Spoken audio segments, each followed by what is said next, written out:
Good morning प्यारे बच्चों, मैं हूं आपके एजुकेटर पूर्णिमा और हम करेंगे वर्कशीट नंबर 76। क्लास है आपकी 6, 7 और 8 यानी कि तीनों क्लास के बच्चों को ये वर्कशीट करनी है। आज डेट है 1 अक्टूबर यानी कि आज महीने का पहला दिन है। ओके स्टूडेंट्स, रोहन पहली बार शहर अपने चाचा जी के घर आया था। यहाँ उसने सड़कों पर दौड़ती हुई बहुत सी गाड़ियां देखी। वह कार से घूमने निकले।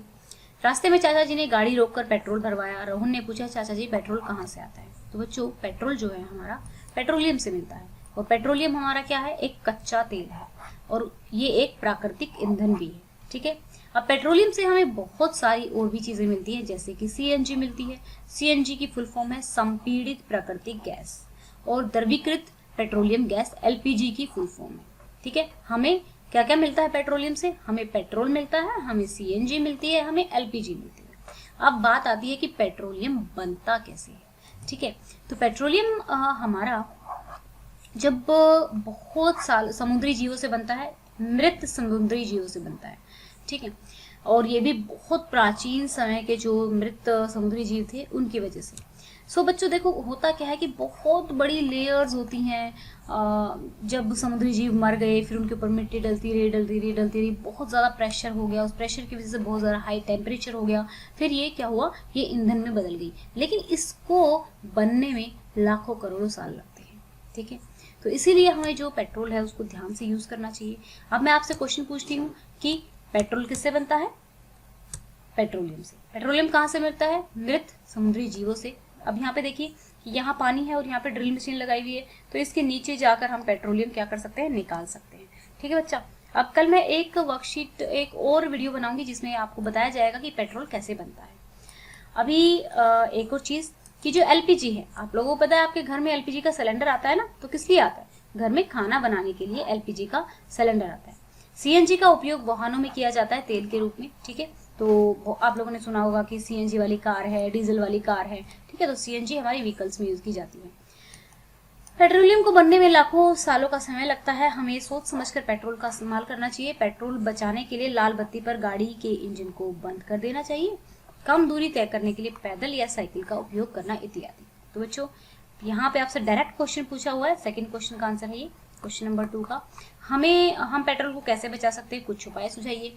इनके अलावा भी आप कुछ उपाय सुझा सकते हैं कि हमें मॉडरेट गति से गाड़ी को चलाना चाहिए, बहुत ज़्यादा तेज़ गाड़ी को नहीं चलाना चाहिए। ठीक है। सीएनजी और एलपीजी का पूरा नाम क्या है? सीएनजी का संपीड़ित, ठीक है, संपीड़ित प्राकृतिक गैस है। एलपीजी का द्रवित प्राकृतिक गैस है। ठीक है। तो द्रवित पेट्रोलियम गैस। ओके बच्चा, ये हमारी द्रवीकृत पेट्रोलियम गैस, या फिर आप इसको तरल पेट्रोलियम गैस भी बोल सकते हो। ठीक है, तरल अगर आपको इजी लगता है तो। नाउ पेट्रोलियम बचाने के लिए लोगों को जागरूकता करने पर एक स्लोगन लिखिए। तो स्लोगन आप लिखेंगे एक अपने आप। यदि पृथ्वी से पेट्रोल खत्म हो जाएगा तो क्या करेंगे? कल्पना करके आपको बताना है। तो स्टूडेंट्स चलिए अब करते हैं इनके क्वेश्चन आंसर।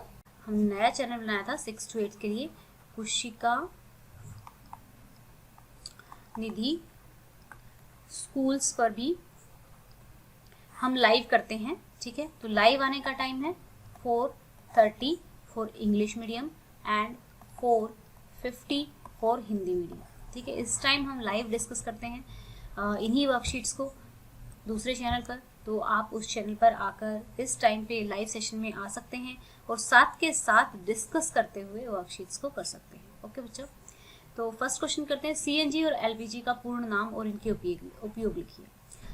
तो संपीड़ित प्राकृतिक गैस और तरल प्राकृतिक गैस, आपको वैसे तो हिंदी में ही लिखना है, लेकिन मैंने साथ के साथ इंग्लिश में भी लिख दिया है, क्योंकि बहुत सारे बच्चे लाइव सेशन में पूछ रहे थे कि मैम इंग्लिश में भी इसका हमें मतलब बता दीजिए। ठीक है। तो आप चाहो तो दोनों याद कर सकते हो।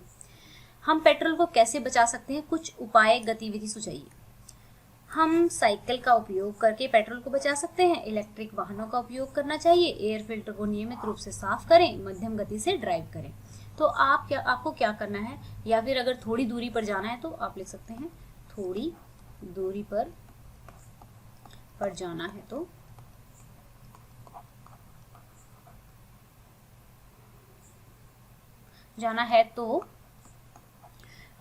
आप किससे जा सकते हैं? आप साइकिल से। तो आप साइकिल से जा सकते हैं, साइकिल से जा सकते हैं। या फिर पैदल जा सकते हैं, ये भी आप लिखना चाहो तो लिख सकते हो। ठीक है बच्चों, जैसा कि हमने वर्कशीट में देखा था। अब हम करेंगे नेक्स्ट क्वेश्चन। नेक्स्ट क्वेश्चन है हमारा थर्ड। पेट्रोल बचाने के लिए लोगों को जागरूक करने का नारा लगाना है। पेट्रोल बचाएं, कम जलाएं, अधिक कमाएं। ठीक है, या अधिक आप कमाएं। तो क्या होगा कि जब हम पेट्रोल कम जलाएंगे तो हमारे पैसे जो हैं क्या होंगे, कम खर्च होंगे। या फिर आप लिख सकते हैं पेट्रोल बचाएं, पर्यावरण बचाएं। ठीक है, पर्यावरण सुरक्षा, पेट्रोल बचाएं। तो आप इस तरीके से कुछ भी लिख सकते हैं। ठीक है, या फिर आप लिख सकते हैं पेट्रोल बचाएं किसके लिए, आने वाली जनरेशन्स के लिए। तो इस तरीके से आपको कुछ स्लोगन लिखना है, या फिर इसको स्लोगन को नारा कहते हैं हिंदी में, आपको पता ही है। अब हम करेंगे लास्ट क्वेश्चन। यदि पृथ्वी से पेट्रोल पूरी तरह से खत्म हो जाए तो क्या होगा, आपने विचार लिखे। तो स्टूडेंट्स, एक बच्चे ने लाइव में जवाब दिया था कि अगर पेट्रोल ख़त्म हो जाएगा तो हमें बहुत सारी लंबी दूरी हमें पैदल ही जाना पड़ेगा। ठीक है, तो इसी तरीके से वहाँ पे लाइव में हम डिस्कस करते हैं, तो आप लोग भी वहाँ पे ज्वाइन कर सकते हैं। तो यहाँ पर मैंने बहुत इजी सा आंसर लिखा है। आपको अगर कुछ और इनोवेटिव लगता है, पता लगता है कि हाँ कुछ अगर पेट्रोल ख़त्म हो जाएगा तो किस तरीके से पृथ्वी पे जीवन चलेगा, या फिर किस तरीके से हम बहुत सारे रिसर्च बहुत सारे कारखाने, अनुसंधान गतिविधियाँ किस तरीके से रुक जाएंगी। ठीक है, तो हम मेनली तो अपने वाहन नहीं चला पाएंगे, और बहुत सारी जो एक्टिविटी जो भी पेट्रोल से चलती हैं वो रुक जाएंगी। तो आपको अपना आंसर भी बना कर लिखना है। ठीक है बच्चों, तो ये थी हमारी आज की वर्कशीट। आई होप आपको अच्छे से समझ में आ गई होगी, और अगर कोई प्रॉब्लम है तो आप कमेंट करके पूछ सकते हैं। अगर आपको हमारी वीडियोस अच्छी लगती हैं तो आप वीडियोस को लाइक कर सकते हैं, चैनल को सब्सक्राइब कर सकते हैं, एंड अगर आप चाहें तो वीडियोस को शेयर कर सकते हैं, उन बच्चों तक पहुंचा सकते हैं जिनकी पढ़ाई अच्छे से नहीं हो रही है लॉकडाउन के टाइम में। Thank you, have a nice day, may God bless you.